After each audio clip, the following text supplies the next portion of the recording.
নমস্কার বন্ধুরা, আজকে রান্না করব রবিবারের বাজার। আজকে রবিবারে রান্না করছি। দেখো, গাছের পেঁপে আর এখানে নিয়ে নিয়েছি চিকেনটা আমি অনেকটাই নিয়েছি, বড় বড় পিস। এটা আমি কেটে নেব, আমার যতটা লাগবে আজকে আমি ততটাই ব্যবহার করব। আমি এইখানে নিয়ে নেব, এইখানে প্রায় 400 গ্রাম মতন এক পিস আছে। এটাকে কেটে আমি টুকরো টুকরো করে নেব। প্রথমে এতটা পুরোটা আমার লাগছে না বলে আমিও পুরোটা নেব না।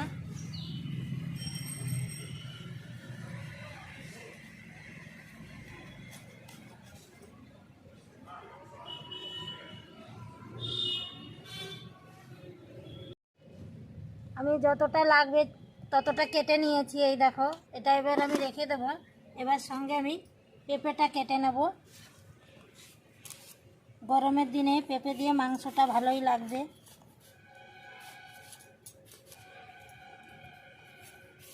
এখন গাছ দিয়ে পারলাম, কিন্তু দেখাতে পারিনি, গাছটা অনেক উঁচু।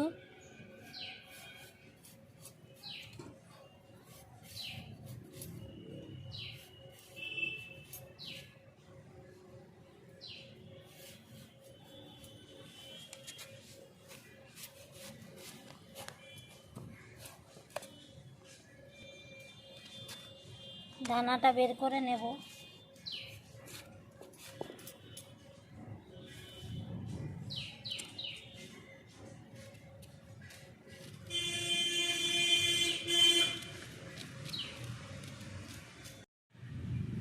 পেঁপে আমি এরকম পিস করে নেব।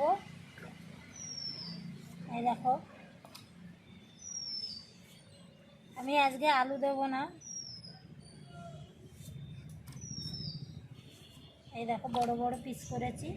হয়ে গেছে, আমি তেলের উপরে দিয়ে দেব প্রথমে গোটা জিরে, তেজপাতা দিয়ে দেবো, পেঁয়াজ কুচি। এইবার দুটো বড় সাইজের পেঁয়াজ নিয়ে নিয়েছি। পেঁয়াজটা ভালো করে আমি লাল করে ভেজে নেব একটু।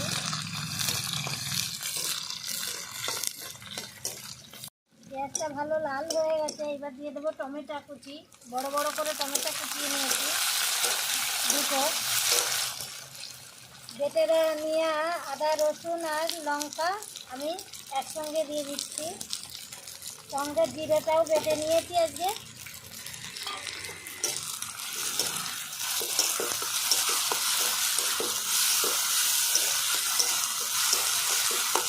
দিয়ে দেবো হলুদ গুঁড়ো, পরিমাণ মতন লবণ। ভালো করে কষিয়ে নেবো 2 থেকে 3 মিনিট।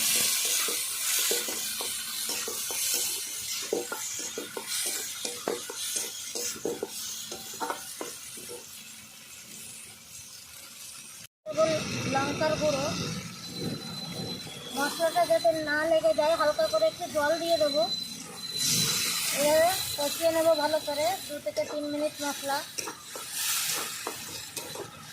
ভালো করে কষিয়ে নিয়েছি।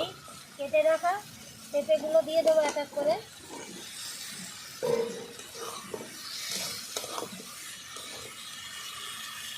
ধুয়ে নিয়েছি, মাংসটা দিয়ে দেবো এইবার সব।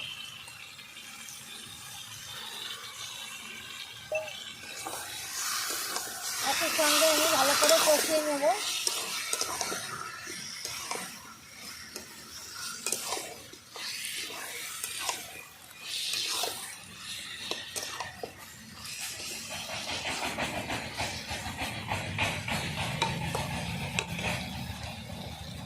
মাংস দেখো ভালো করে কষিয়ে নিয়েছি, 10 থেকে 12 মিনিট এরকম হালকা আগুনে কষিয়ে নিয়েছি।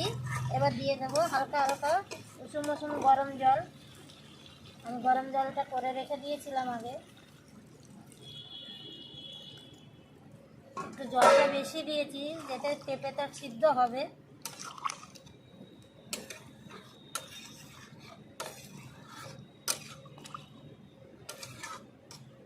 দশ মিনিট মতন আমি ঢাকনা দিয়ে ঢেকে দেবো। 10 মিনিট হয়ে গেছে। দেখো, আমার মাংস রেডি হয়ে গেছে। একটু হালকা হালকা ঝোল রাখবো, পেঁপে দিয়ে ঝোল না রাখলে ভালো লাগবে না। নামানোর আগে দিয়ে দেবো আমি একটু জয়ফল গুঁড়ো ভেজে করে গুঁড়ো নিয়ে দিয়ে দিলাম জয়ফলের গুঁড়ো ভেজে নিয়েছি। আর দিয়ে দেবো গরম মশলা, এতে তোতলাই যায় মাঝে মাঝে। ভালো করে মিলিয়ে নেব।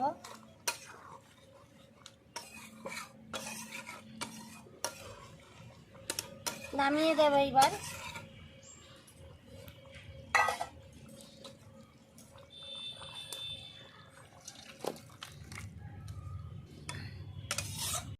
আজকের এই পেঁপে দিয়ে মুরগির মাংস রান্নাটা কেমন হলো বন্ধুরা জানাবেন অবশ্য। বাড়িতে অবশ্য বানিয়ে খাবেন, গরমের সময় ভালোই লাগবে। তাহলে আসছি আবার নতুন কোনো রেসিপি নিয়ে। নমস্কার।